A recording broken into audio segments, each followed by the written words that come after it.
Hey guys, it's Taku. Welcome back to my channel. I hope you're all doing well. I should be studying right now. I really should be working on some papers that I've got for college, but I wanted to pop on here and kind of share all of the books, all of the manga that I read throughout the month of March. There is not a whole lot here because I have been so busy. In case you didn't know, I am trying to graduate from college within the next month and a half. So as I am slowly prepping things now for that end and then the beginning of what comes next, I just got to dedicate a lot of time to doing schoolwork, and that means, less time reading. But thankfully, I just had my spring break, and I was able to read more than what I normally do. So there's still not a lot here. There's not nearly as much manga as I would like, but there is, there was enough here to keep me entertained, and going forward, I hopefully will be able to read more in April. So starting things off, I've got Volume 1 of Battle Angel Elita. This is by Yukito Kishiro. This is Volume 1, but it's the omnibus, so it's like Volumes 1 and 2. This was brought to us by Kodansha. These are the nice, big, hardback books. I actually did a whole blog post and a video on this book right here, so you can go check those out, give them some love. But I really enjoyed reading this. I came from the live action, the Hollywood film that came out like a year or two ago now, and I thought this was great. There are definitely big differences between the two, more so, I guess, stylistically. This one looks a lot more comical. Obviously, it is a comic, it is drawn, but in terms of story, it's relatively the same beginning. So I don't know now if I want to keep picking up this in these really nice hardback books, or if I want to go digital with it. So yeah, I'm still thinking about it. Still don't know what I want to do, but this was a great first volume. Really love the start of this classic cyberpunk manga. Next volume is the only volume of BL here, but this is Cast Heaven, Volume 1. This is story and art by Chisei Ogawa, and this was brought to us by Sublime Manga. It's exactly what I thought it would be like, according to all the people that, were talking to me about it. But on the other hand, it is dirtier and darker than I thought it would be. This is basically about a school. Randomly, a class will find a deck of cards on their teacher's podium, and that is the signal for the kids to begin the cast game. And basically, these cards are scattered around the school. Class members will find a card, and at the end of the day, whoever winds up with the highest card, so obviously the kings and queens and jacks, are basically the rulers of the class. And the only big rule is that you can't disobey someone above you. So I mean, an 8 can't go against a 10, and so on for people on the bottom rung. But it's BL. It's kinky. They do dirty things with this little game, and I'm interested to keep going in this. I have Volume 2. I really wish I spent a little bit more time in this world and read Volume 2 as soon as I finished this first one, but I'm intrigued. I don't know if good things are going to come from this or bad things, but I think there are like 6 volumes so far released, or the 6th one's coming out, so I'll have more things to say on this hopefully soon. Alright, we're moving on to one of my favorite reads, if not probably my favorite read of the month. This is Phantom Tales of the Night, Volume 1 by Matsuri, and this was brought to us by Yen Press. Oh gosh, what a great book this really was. I enjoyed reading this so much. This follows the innkeeper of the Murakumo Inn and a couple assistants as they basically bring in local visitors, travelers, guests to stay at their inn. That is a very terrible synopsis of this because saying anything more honestly gives the first volume away. So as I break into more volumes, I will talk about this series more. I will, explain a lot more about spoilers and stuff. But in terms of this first volume, I'll pretty much just keep it at that. If you've been, holding off on picking this up, I do give it my full recommendation, and I honestly wish I just had more volumes of it sitting on my shelf. It's very episodic at the start. You just get to learn some of the, chapter here and there just about the guests that are invited to the inn. But I guess one thing that's not a spoiler to say is when you stay at this inn, you are granted, sort of a safe passage as long as you give the innkeeper a secret of yours. And that's kind of the punch of this story. It's very much like the monkey's paw sort of a thing. Things evolve from the story, of course. You give away a part of your soul in that sense, and what you are getting back is usually far shorter than what you came in with. So I like this tale of tricky human morals. More coming soon, hopefully. in the effort to keep going through my anime and manga backlog, I do have 2 more volumes of Fire Force. This is Fire Force Volume 19 here. This is by Atsushi Okubo, and of course this series is licensed by Kodansha Comics.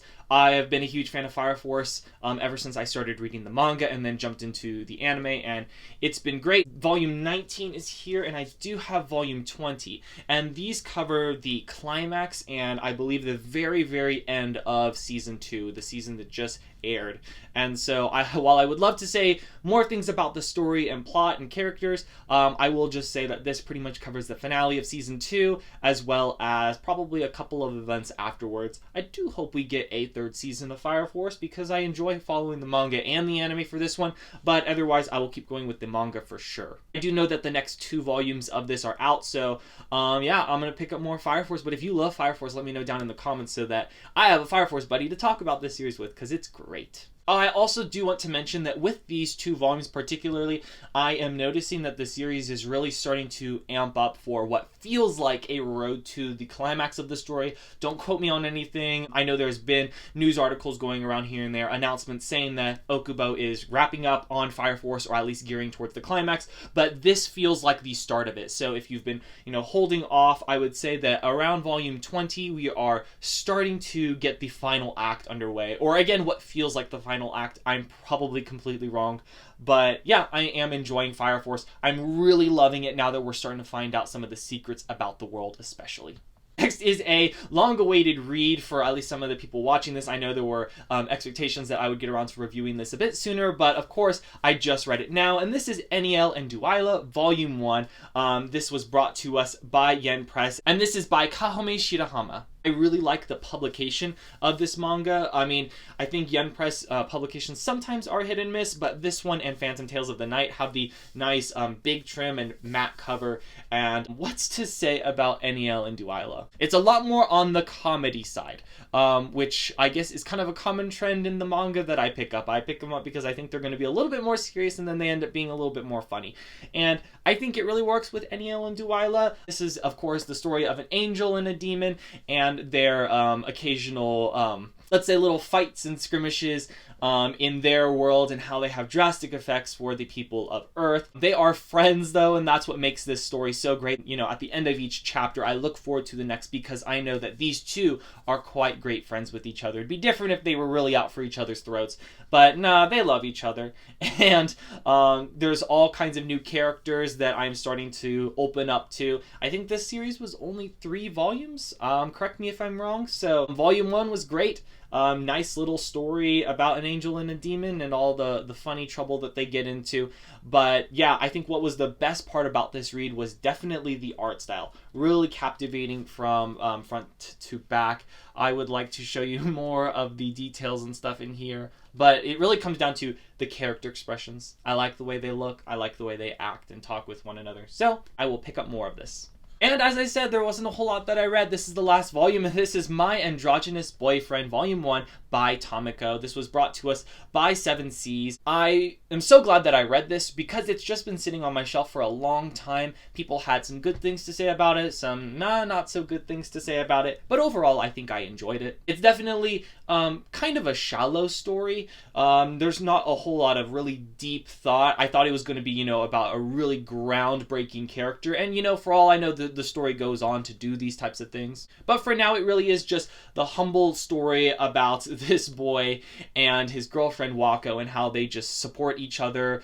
She wants to be, like, I think, a graphic designer, and he, of course, loves fashion and that industry, and so they really do just support each other for life, and they are in love with each other. It's always good to have more of these stories on shelves so we can get, the discussion, of course, of likes and dislikes. Is it wrong or is it right? And of course, you do whatever you want to do, and that's probably the best thing from this story. The art style is somewhat inconsistent here and there, but the cover is really pretty. I do overall, again, I enjoyed this, and I will pick up more. That really is all of the manga that I read. We can talk a little bit about TBR because I've got a couple of things that are going to bleed over into April. I'd like to make a whole video about this, but if I don't, I am currently making my way through Neon Genesis Evangelion now that 3.0 plus 1.0 is finally out and in theaters and people are enjoying it and loving it. It really just inspired me to finally start reading this. I told myself after buying all of the volumes, after buying all of the Omnibus volumes of this series, that I would hold off and save it for a rainy day,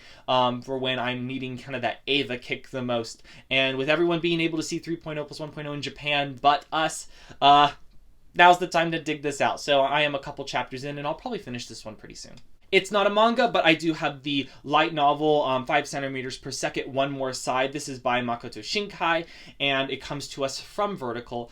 And yeah, it is the story, this is the path not taken in the 5 centimeters per second anime. It is the voices that you don't hear from. It's the girl's perspective and then the boy's perspective. And then I'm not sure what comes at the end because I'm only halfway through it. But I am enjoying this so far. It's always great to have more Makoto Shinkai in my life. So yeah, I'll keep reading this. Of course, I'm also making my way through Yona of the Dawn. I've got over 20 volumes sitting on my shelf, and this is volume 11. I make a lot of my Yona of the Dawn announcements on Instagram, so if you're wanting to know where I'm at specifically, keep up with my Instagram and my blog. I do 3 volume reviews of each one as we go along. And last but not least, I have a slower read. This is Kenji Miyazawa's Night on the Galactic Railroad, and it's got some other short stories in it. This is an anthology of Miyazawa's works. And yeah, I just started reading it, and I had to put it on hold already because school got busy and I wanted to read some manga. But I will hopefully revisit this soon and, I don't know, do a review about it, do a video about it, some classic Japanese literature. So yeah, that is everything that I got around to reading. There's not a whole lot, I will admit. I hope to read more in April, and again, if you are wanting, you know, the most up-to-date thoughts on all of my manga reading adventures, follow me on Instagram at TakutoAC. That's the best place. I'll try to do more reading videos like this, just what else I'm doing. But thank you so much for watching this video. Let me know what you are reading and what you are enjoying. If you are participating in any readathons, I know that there are a couple going around, and I would love to hear about them. I hope you are all doing well. I hope you are all staying safe, and that school or work isn't treating you too harshly. And till next time,